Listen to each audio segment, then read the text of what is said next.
So let's continue talking about matroids. Right, so one thing I talked about yesterday is that there's a really, a nice connection between matroids and greedy algorithms, right? And specifically what we want to prove is that basically whenever you have a problem where the greedy algorithm gives the best solution, always gives the best solution, then basically the underlying structure must be a matroid. And on the flip side, whenever you have a matroid, the greedy algorithm works. So, okay, so here's the definition of a matroid again. I'll try to leave that visible and refer to it a few times. Okay, so of course, okay, this doesn't quite apply to every possible problem you could ever want to solve, but it's a fairly general kind of setup. So, okay, so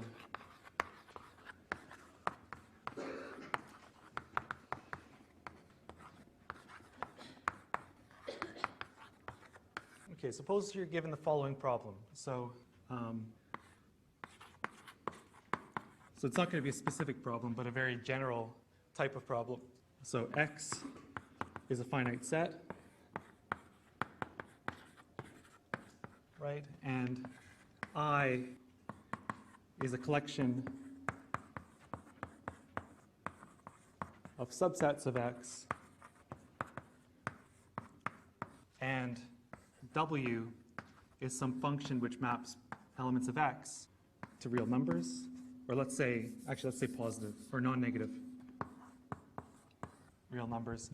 It turns out you can phrase this all for more generally for any, even allowing negative numbers, but it's somewhat nicer if you think about non-negative numbers. So this is a weight function.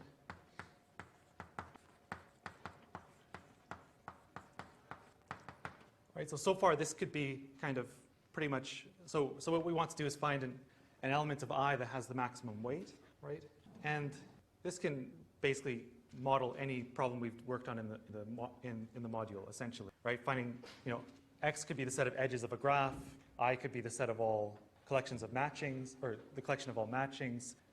This could be the vertex set of a graph, I could be the collection of all stable sets, or, various different, right? And okay, so we'll make some additional assumptions. So assume that I satisfies the following properties. So basically properties 1 and 2 over there. So I satisfies, so first of all, the empty set is in I. And if you have something in I and you take a subset, then the subset is in I. But still at this point, this type of problem can kind of model any problem, almost any problem we've looked at in the module. It's, well, okay, not quite perhaps, but things like finding the biggest matching or biggest weight matching, biggest independent set or stable set. Oh, and yeah, so the goal is to find an element Y and I of maximum weight, where the weight of this set is just the sum of the weights of elements of that set. So this is a very general kind of type of problem. Yeah. And okay, so I want to basically say that if the greedy algorithm works for this problem, then this collection I must be a matroid. So, but what does it mean to be a matroid? Like so far it already satisfies the first 2 properties of a matroid, and we want to show that it satisfies the third. But in order to do this properly, I should probably tell you what exactly I mean by the greedy algorithm. So the greedy algorithm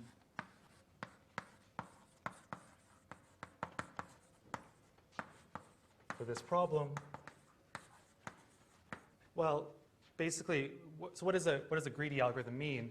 I mean, it means basically you make a sequence of choices, and they're not like, you don't do anything clever, right? You just always, at every time, you pick the choice that looks best at the time. Meaning, so it does the following. So start with the empty set. So at some point, at the beginning, you haven't chosen anything. And then at every step, so given the current set,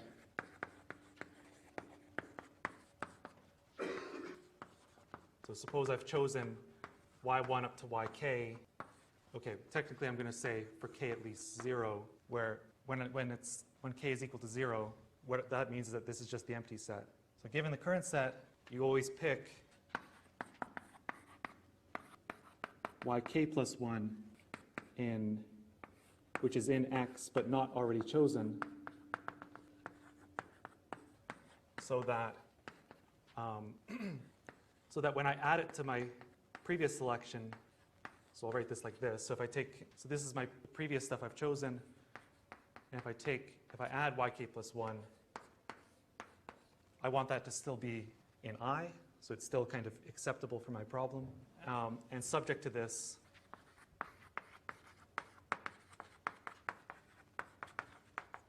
we pick yk plus 1 to have the biggest weight. And of course, we stop when no such, yk plus 1 exists. And then you will output, so sorry, this is getting a bit crammed, but once you get to a point where yk plus 1 doesn't exist, meaning there's no possible thing I can add while keeping it in I, then you just output y1 up to yk. Right, so this is just the, you just, okay, so of course there could be a tie, right? So at some point you might see two different elements which you could add to your set, to your current set, which have the same weight, and at that point you just do something arbitrarily. It doesn't, you pick the one you like the most. It doesn't matter. Is it clear what the algorithm is? Just do what looks good at the time without thinking about the future, which is something that generally doesn't work, right?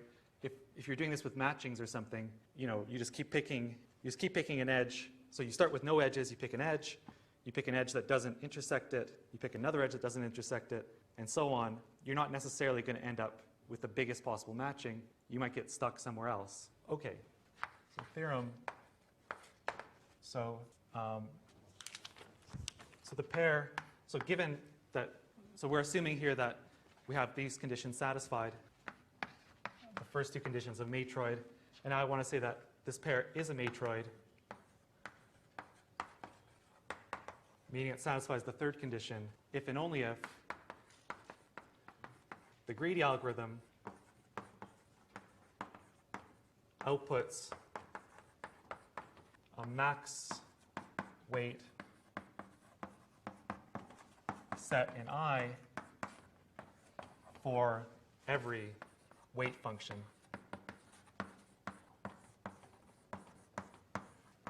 W mapping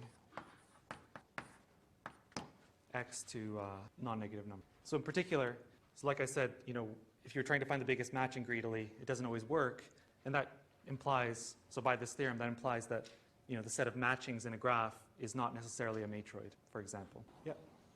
Oh. Okay. So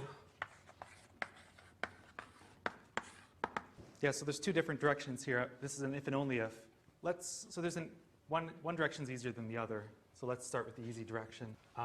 So the easy direction is, so what I want to prove is if it is a matroid, then the greedy algorithm always works. And the converse is if it's not a matroid, then the greedy algorithm sometimes fails to find the best set. So I'm going to prove the second part. So suppose xi is not a matroid, which, given that we've made these assumptions on it, this means that it doesn't satisfy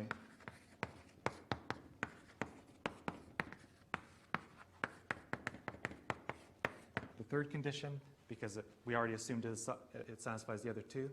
And we want to find a weight function where the greedy algorithm outputs the wrong set. So we want to find, I'll call it a kind of like a, in quotes, bad weight function, i.e. greedy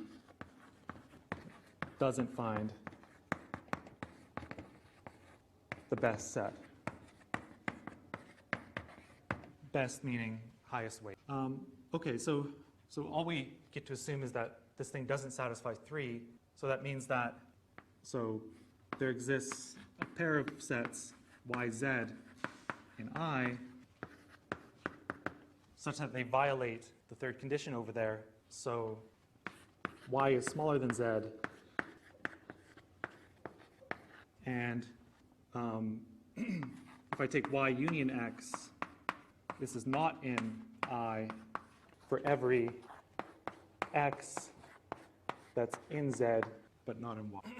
This is just negating the third condition of a matroid. So now based on this, I'm going to define the following weight function.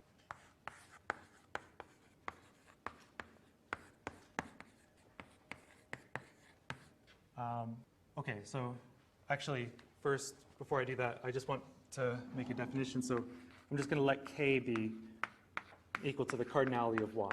So yeah, I just would rather write k in what I'm doing now rather than writing cardinality of y. But okay, so k is the size of y. So we define this weight function in the following way. So for x in x, we define w of x to be equal to k plus 2 if x is in y, k plus 1 if x is in z minus y, and 0 for all other elements of x. So the picture is like, so if this is your set y, this is your set z. Inside of here, I gave everybody k plus 2. In here, I gave everybody weight k plus 1. And outside of these two sets, every point has weight 0. So now we want to ask ourselves, what does the greedy algorithm do? So where is the greedy algorithm going to pick its first point? Anyone? The first time the greedy algorithm makes a choice. Well, this is the biggest, out of these three numbers, this is the biggest one, right? So the greedy algorithm looks at the whole set x and it says who has the highest weight, and it picks it. Now, of course, there's going to be a tie, perhaps. You know, all of these guys in y have the same weight, but it just picks arbitrarily, right? So it's going to pick somebody in y. The next choice, if there's still some element of y available, it's going to keep picking it because, so here actually it's important that, so y is in I, right? So y is in this special set I, and also because this thing satisfies the second condition of matroid, all the subsets are in, all the subsets of y are in I. Okay, so every time it picks a new element at the beginning, it sees, so that there's an element of y available, as long as there's an element of y available, it picks it because it'll satisfy the conditions. So the greedy algorithm starts by picking elements of y one by one in some order. And at some point, it's picked all the elements of y, right? So what happens once it's picked all the elements of y? It'll now look at the next highest weight point, and that's going to be in z minus y. And it would like to add that to the set, but it can't, because we know that for every element in z minus y, if I tried to add that point to y, it won't be in I. So that's not allowed. The greedy algorithm, after it chooses all of y, it's not allowed to choose anything from z. So after picking all of y,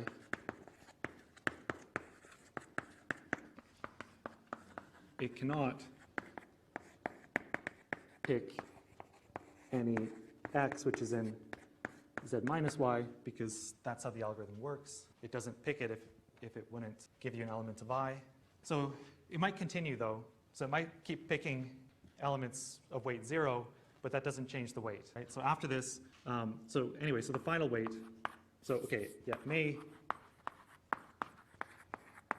it may choose some x which are in x minus y union z, but those all have weight 0. So the final weight will be size of y times k plus 1, or sorry, k plus 2, which is k times k plus 2.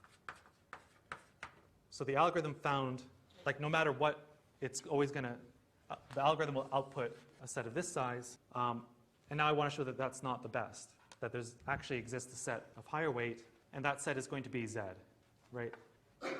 So of course, Z is in I, right, by kind of definition of it. And so it's possible to pick this set for the problem, and it has weight. So, okay, so any element of Z intersect Y has weight k plus 2.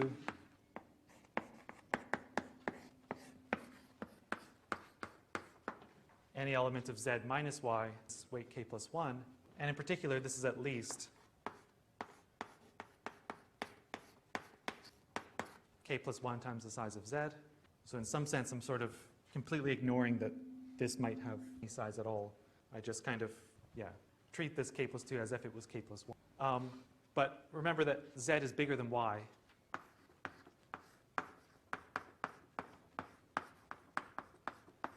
So this is because Z is strictly larger than Y. Because we're dealing with integers, Z has to be have at least k plus 1 elements because k is the size of Y. And this is strictly k plus 1 times k plus 1 is always bigger than k times k plus 2. If you don't believe me, it's just algebra. If you multiply this out, in fact, this is exactly 1 bigger than that. Okay, so therefore, therefore Greedy didn't find the max weight set. Right, because I showed you a set, I showed you what Greedy found, and I showed you a set that has higher weight. Any questions about that? Okay, so now we want to prove the other direction, that if this thing is a matroid, we want to show that it, the Greedy algorithm always gives the best answer.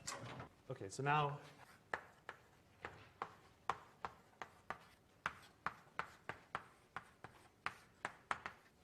assume we have a matroid. So in particular, we're assuming it satisfies the third condition. And we want to show that the Greedy algorithm always gives the best answer. Right. So now I'm going to recall a definition. So given a matroid, so we defined this thing called a basis yesterday. So a basis is a set, let's say B in I, such that it's it's an independent. Okay, so from this point forward, I'm assuming it's a matroid. So before I wasn't using words like independent because it wasn't a matroid. Now when I say independent, right, independent means a set which is in I. It's a matroid, so I can use this terminology. So a basis is an independent set such that it's maximal. So if I try to increase it, you get a dependent set.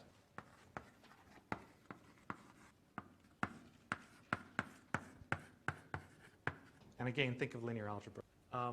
Okay, so here's one thing to notice.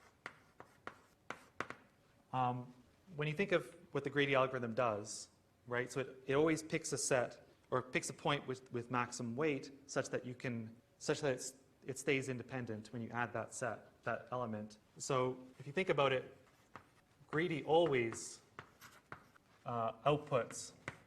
Well, yeah, it always continues until it reaches a basis. Right, so the final set that you output is always a basis, because as long as there exists some element I could add, I pick the one with biggest weight and I add it. And I just keep doing this, and so it always outputs a basis. Okay, so I want to show that it outputs a maximum weight basis.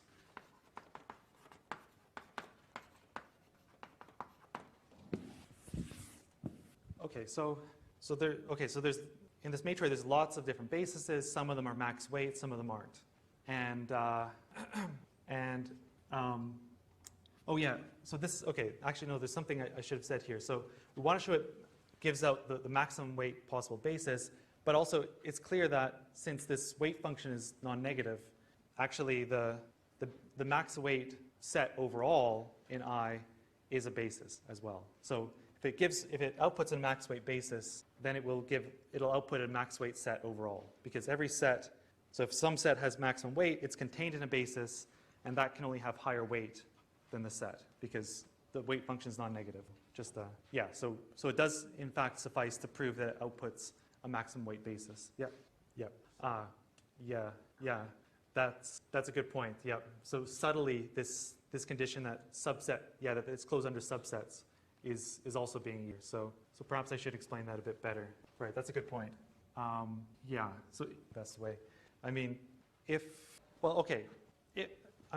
actually, all I'm really claiming, if I can prove that it outputs a maximum weight basis, it will output the maximum weight set overall, because the maximum weight set overall could be a basis. So in the middle of the argument, I will be using this subset condition. So say that a set Y and I is, for lack of a better word, I'll say that it's good if Y is contained in a max weight basis.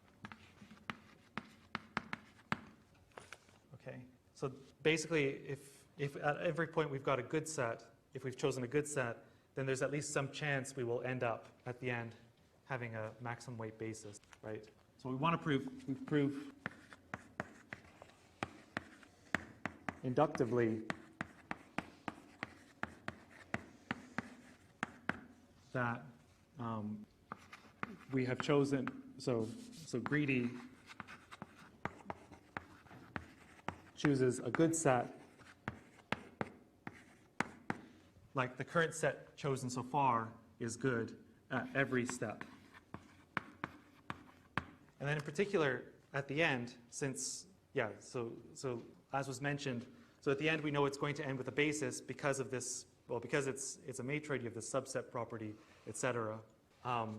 Then in particular at the very end, when you stop, it'll output a basis which is contained in a max weight basis, but that just means it is a max weight basis. And one thing is that clearly at the very beginning of the algorithm, we have a good set because at the very beginning we've chosen the empty set. So before starting the algorithm, or like kind of at time 0, the chosen set is just the empty set, which is good for trivial reasons because it's contained in every set.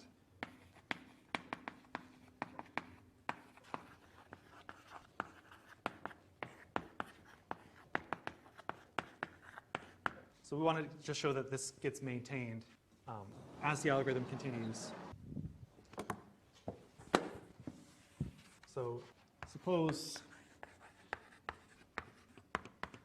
so this is the set chosen so far, y1 up to yk, and I have to say, right, kind of k is at least 0 because, we could be looking at the first step of the algorithm, so this might be the empty set is good.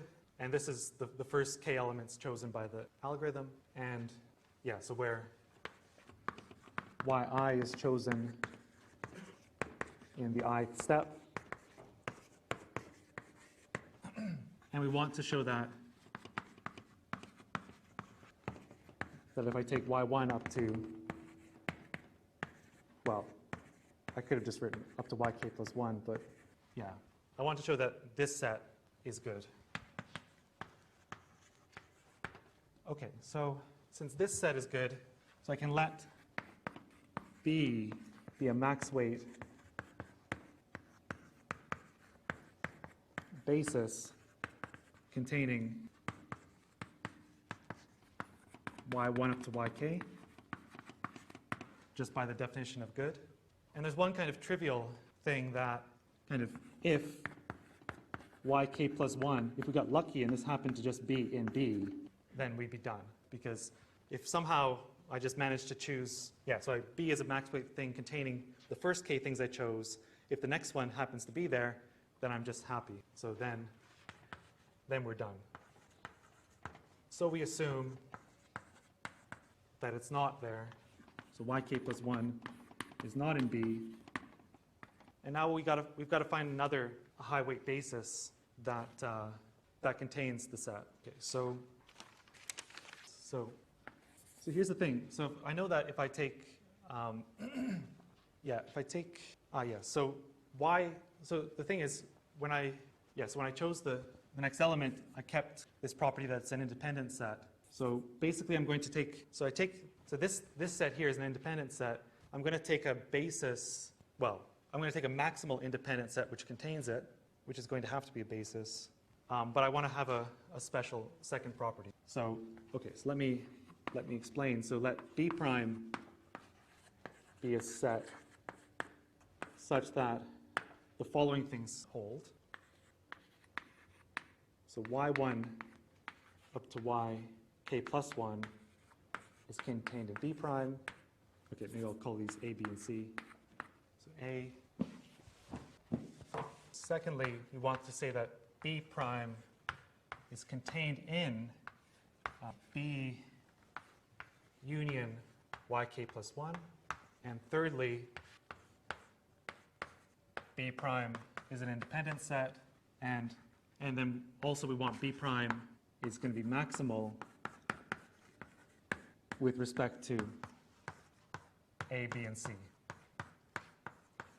Meaning that if I could find a larger set that satisfies those properties, I would take that set instead. So it's the biggest set that satisfies these properties. Notice that this is not like impossible to satisfy. So in particular, if I just take this set y1 up to yk plus 1, and as a candidate for B prime, so definitely it contains itself.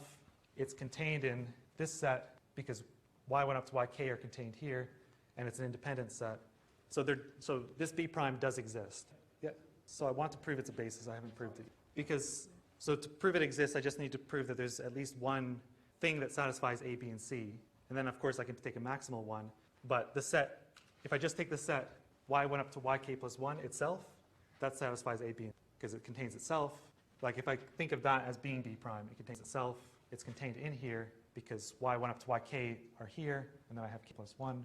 And it's an independent set because the greedy algorithm always chooses an independent. Okay, so now here's the key thing where the matroid part comes in. So we have that. So okay, it holds that.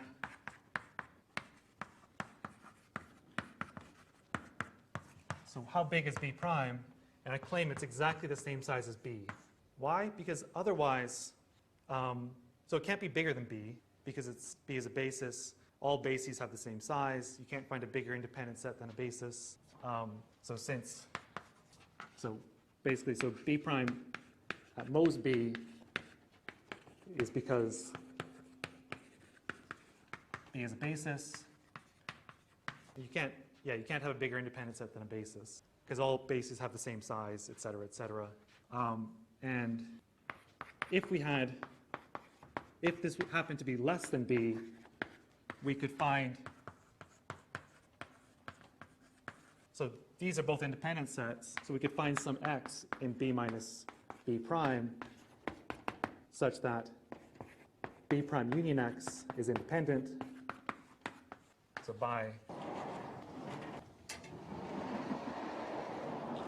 the third axiom. But then this set would be a larger set that satisfies A, B, and C. So that would contradict maximality of B prime. Okay, so last step of the proof now. Is that clear? So this is the one place that the matroid axiom really came into play. So it has the exact same size as B, and if you think about it, if it satisfies those properties and has the same size as B, then basically, so it has to contain yk plus 1, has the same size as B, it's contained in B union yk plus 1. If you think about it, this means that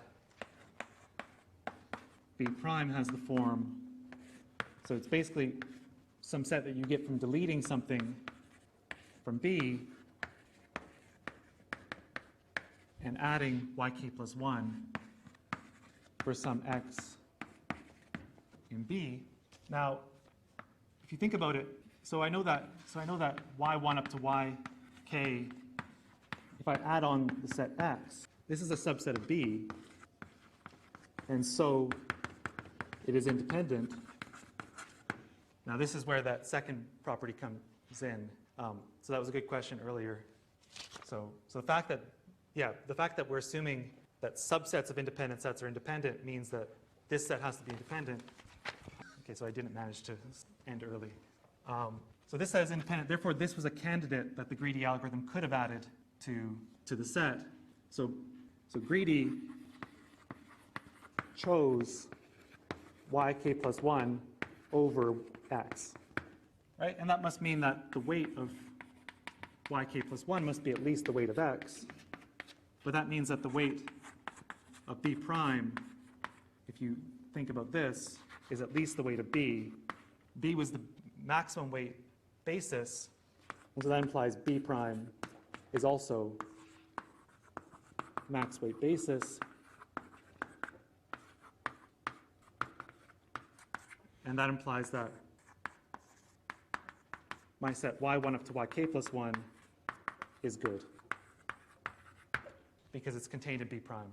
So sorry that last bit was a bit fast, but that completes that proof.